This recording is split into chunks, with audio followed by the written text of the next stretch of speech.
Saudara LPSK menyatakan telah menerima permohonan perlindungan dari keluarga David. Seperti apa bentuk perlindungan yang bisa diberikan LPSK dalam kasus ini? Kita bahas bersama Wakil Ketua LPSK, Manajer Nasution. Selamat malam, Pak Manajer.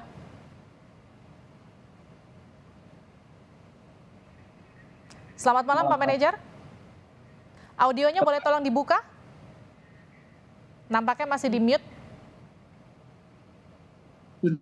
Sudah dibuka. Oke, sekarang sudah terdengar. Pak Manajer, jadi statusnya David sekarang sudah diterima perlindungannya oleh LPSK atau seperti apa? Mbak Lipi, pertama kita kembali mengulangi ucapan prihatin kita ya atas peristiwa ini. Mudah-mudahan David segera sembuh dan keluarga tabah adanya. Yang kedua, Mbak Lipi, yang benar pada 25 Februari yang lalu, kawan-kawan LBH GP Ansor itu berkunjung ke LPSK untuk bersama LPSK mendiskusikan tentang kemungkinan permohonan David sebagai terlindung LPSK dengan bermacam diskusi lah, termasuk persyaratan apa yang harus dipenuhi dan hak-hak apa yang bisa diberikan oleh negara melalui LPSK kepada seorang saksi maupun korban. Nah, 27 yang lalu, 27 Februari kemarin berarti Mbak Lipi, betul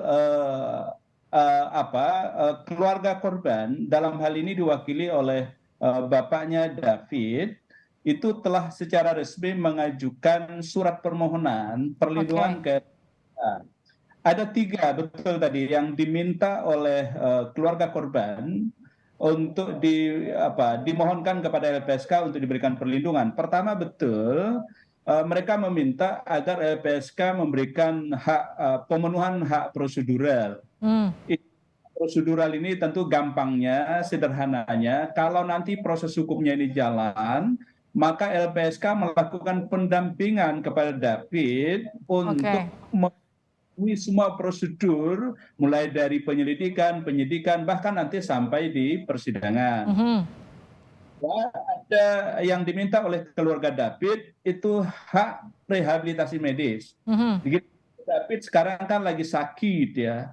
Maka kalau nanti sudah diterima, kalau diterima, maka kemudian rehabilitasi kesehatan David itu kemudian menjadi tanggung jawab negara melalui LPSK, itu yang diminta. Lalu yang ketiga memang betul tadi, ada fasilitasi penghitungan restitusi atau ganti kerugian.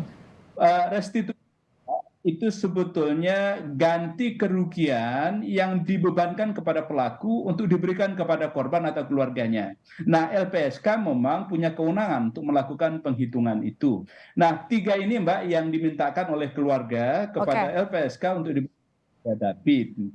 Nah, sekarang sampai di mana? Tentu karena baru kemarin permintaannya, maka LPSK tentu melakukan apa yang disebut dengan penelahan. Penelahan itu semacam investigasi untuk LPSK melakukan upaya-upaya untuk menguji, memeriksa apakah persyaratannya terpenuhi apa tidak. Lalu dan asesmen apa sih yang dibutuhkan sebetulnya oleh korban. Kira-kira yang akan dilakukan oleh LPSK, dan kalau misalnya bicara waktu, itu paling lama 30 hari LPSK harus menyelesaikan itu. Gitu Mbak Lili.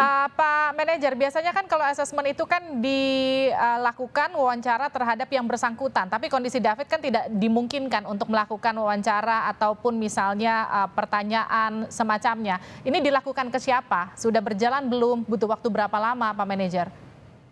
Ya, tentu kalau keluarganya, kalau yang bersangkutan kita paham ya, sedang sakit dan sedang dirawat, maka tentu LPSK seperti yang disampaikan oleh Pak Ahmadi tadi, LPSK sudah berkunjung ketika kita bertemu dengan kawan-kawan LBH GP Ansor, kemudian kita sudah bertemu, kita ke rumah sakit, bertemu dengan juga bapaknya David.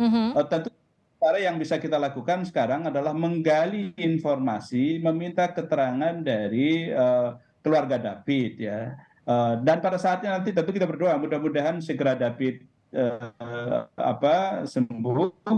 Dengan begitu nanti kita tentu lebih mudah untuk berkomunikasi untuk meminta keterangan kepada David karena David ini tentu posisi hukumnya atau subjeknya sebagai korban dalam kasus ini. Gitu. Jadi itu yang kita lakukan, Mbak. Baik, Pak Manajer, lalu bagaimana dengan saksi-saksi lain? Seperti apa bentuk perlindungan dari LPSK? Ini hanya berhenti di David saja ataukah kemungkinan terbuka untuk saksi lain yang mungkin saja ada?